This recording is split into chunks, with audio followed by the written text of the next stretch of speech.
yüreğime yazdın kızıl harflerle, beni divane ettin o kara gözlerle.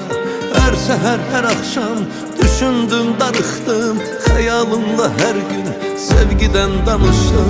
Sen yüreğime yazdın kızıl harflerle, beni divane ettin o kara gözlerle.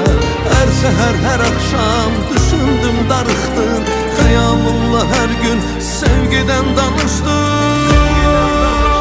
Ürək senin kadar sevmedi hiç kim seni, bu eşk mənə yeter neylərəm özgəsini. Ruhumun canı sen, sevgilim benim, senin gözlerinde tapmışam ben sevgimi. Ürək senin kadar sevmedi hiç kim seni, bu eşk mənə yeter neylərəm özgəsini. Ruhumun canı sen, sevgilim benim, senin gözlerinde tapmışam o sevgimi.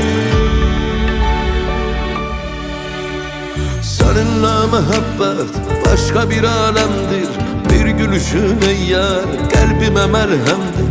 Bir bakışın çare, min bir acı derde, bu dünya cennettir sevgi olan yerde. Seninle mehabbet başka bir alemdir, bir gülüşün eyyar kalbime merhemdir. Bir bakışın çare, min bir acı derde, bu dünya cennettir sevgi olan yerde. Senin kadar sevmedi hiç kim seni, bu eşk mənə yeter neylərəm özgəsini. Ruhumun canı sen, sevgilim benim, senin gözlerinde tapmışam o sevgimi.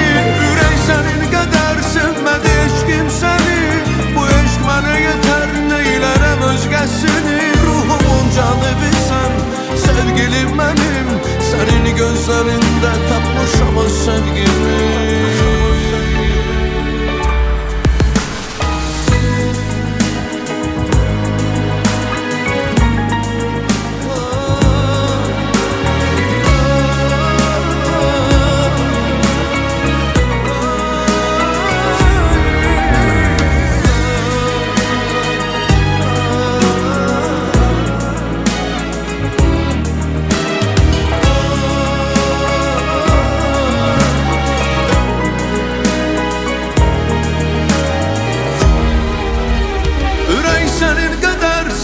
Hiç kim seni, bu eşk mənə yeter neylərəm özgəsini. Ruhumun canı sen, sevgilim benim, senin gözlerinde tapmışam sevgimi. Ürək senin kadar sevmedi hiç kim seni, bu eşk mənə yeter neylərəm özgəsini. Ruhumun canı sen, sevgilim benim, senin gözlerinde tapmışam sevgimi.